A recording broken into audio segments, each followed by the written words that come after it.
but to save confusion, that will be removed. Jacinda Ardern. Mr. Speaker, thank you, Mr. Speaker. Mr. Speaker, anyone listening to that speech by the Minister might be under some misconception that this bill actually does much more than in reality it does. If indeed this bill was about removing barriers for the large number of New Zealanders who find themselves in need of government support right now, I might be inclined to agree with the Minister, but that is not what this bill does. In fact, the Minister even referenced in her speech the number of New Zealanders in particular on the sickness benefit and said that unlike the Labour Party, she wasn't patting these people on the head. I not only take personal offence to that statement, there is nothing in this bill that assists anyone on a sickness benefit from illness into wellness and into work. This bill doesn't even refer to people on a sickness or an invalid's benefit. It barely touches them. And so, Mr. Speaker, who does this bill affect? Well, the Minister rightly pointed out that she's targeting young people. Targeting is the right word.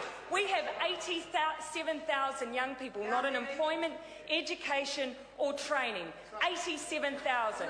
This bill tackles 1,500 of those young people. Now I applaud the Minister.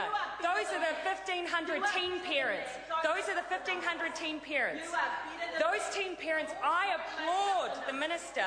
I applaud the Minister for extending childcare payments for those teen parents, but there are 1,500 of them. And if the Minister thinks there are more than 1,500, I'd welcome her tabling that evidence, because that's the evidence we've received. But there are 112,000 parents on the domestic purposes benefit. Now I'm coming to the extra 1,000 on the independent youth benefit, the extra 1,000. Now those, Mr. Speaker, those young people are being putting on a plastic payment card and are a number of the select few who will get additional services from this bill. But there are a vast number more, Mr. Speaker, who are locked out by this bill because 18 and 19-year-olds will no longer be picked up by services that used to exist for them.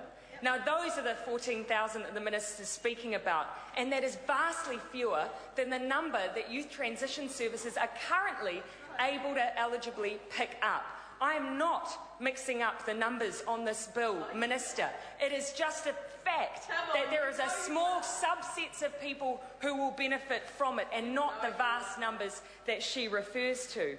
Mr. Speaker, there used to be a time when we referred not to welfare but we referred to social security, and there was a reason for that. In 1938, the unemployment benefit was brought into New Zealand, and under the criteria that a person 16 years of age and over who has been in New Zealand for at least 12 months and is unemployed is capable and willing to undertake suitable work and has taken reasonable steps to secure employment. Not a lot, Mr. Speaker, has changed from that criteria, but nor has much changed about New Zealanders' desire to work, their absolute desire to be in work. Now, we acknowledge on this side of the House that whenever you bring in a universal system, there will be a small minority of people who will abuse it. It's exactly the same for the tax system in New Zealand, Mr. Speaker. It's a universal system that is abused by a minority of people, and just like we must deal with those who abuse the tax system,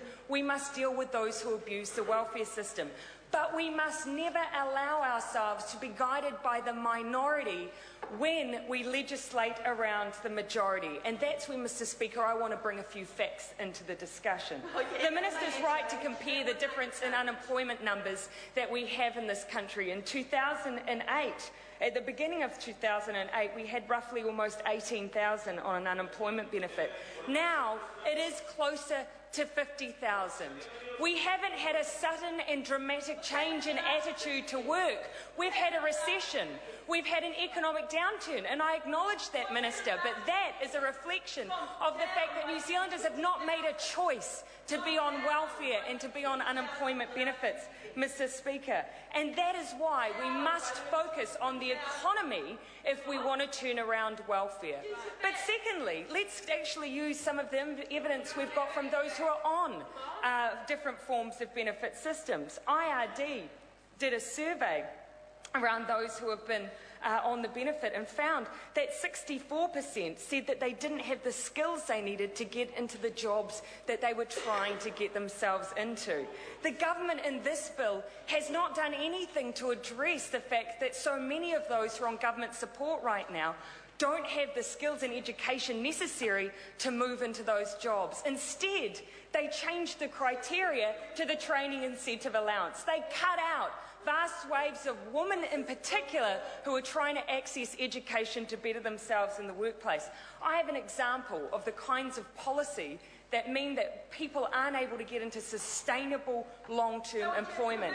I had recently a domestic purposes benefit recipient approach my office and tell me the story of she had been in work for a couple of years when she found herself pregnant, and she had a toddler when her partner decided he didn't want to be a father and left her.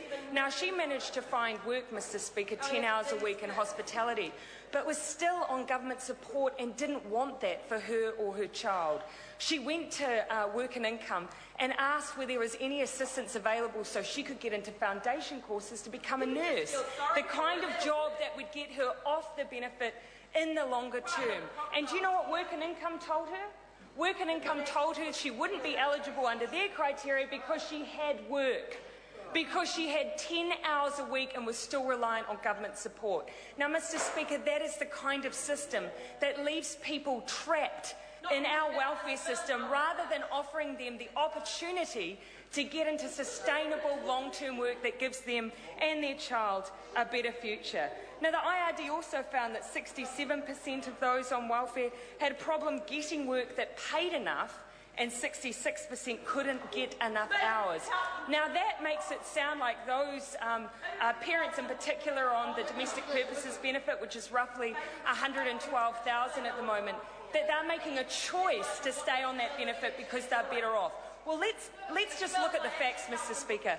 The average amount that someone on a domestic purposes gets before an accommodation supplement is $288 a week for them and their child. $288 a week. Now, if we have parents in this country who are finding themselves not better off going into work when they are only getting $288 a week on the benefit, now that suggests that there is something vastly wrong with our system, and there is. And actually, the Minister has acknowledged it in the bill, and that is childcare costs. And the Minister has acknowledged that by saying that she's going to extend the child support payment for 10 parents from the $3.91 they're currently eligible for to $6. And I applaud the Minister for doing that. She doesn't want to hear praise. She is barracking across the other side of the House rather than listening. But I do applaud the government for extending child support, improving child support for those 10 parents. But that's 1,500 young people. There are 112,000 DPB recipients who are not eligible for that extension and support, and who therefore still struggle to find jobs that will cover the costs of caring for their child. This has to be about making it a viable option to getting back into work, and that means making sure our parents have the skills and education, and that we also look to the real barriers to them getting back into the workplace, and we cannot ignore the cost of childcare and support in looking in that basic issue. But let's not forget the basic facts, though, Mr. Speaker. 65% on the DPB come off within 4 years. They come off as soon as they're able to improve their childcare arrangements. And that is because, of course, 20 hours of ECE cuts in about that point. Now, if we could do more to improve that accessibility, what a vast difference we would make for the number of parents reliant on government support at the moment. This has to, Mr. Speaker, be a debate based in fact, be a debate based in the reality of what the people we're debating here are talking about in their day-to-day lives. And that means it's got to be about work, and it's got to be about addressing those real barriers. I will acknowledge that there are 1 or 2 examples of that in this bill, but by and large, there aren't real examples that will make a major difference to the majority of New Zealanders who find themselves on social security in New Zealand. I challenge the government to turn their approach to welfare around to not being one of social shame, to being one truly of social security. Senator Sam Lottoinga. Well, thank you, Mr. Speaker, and I rise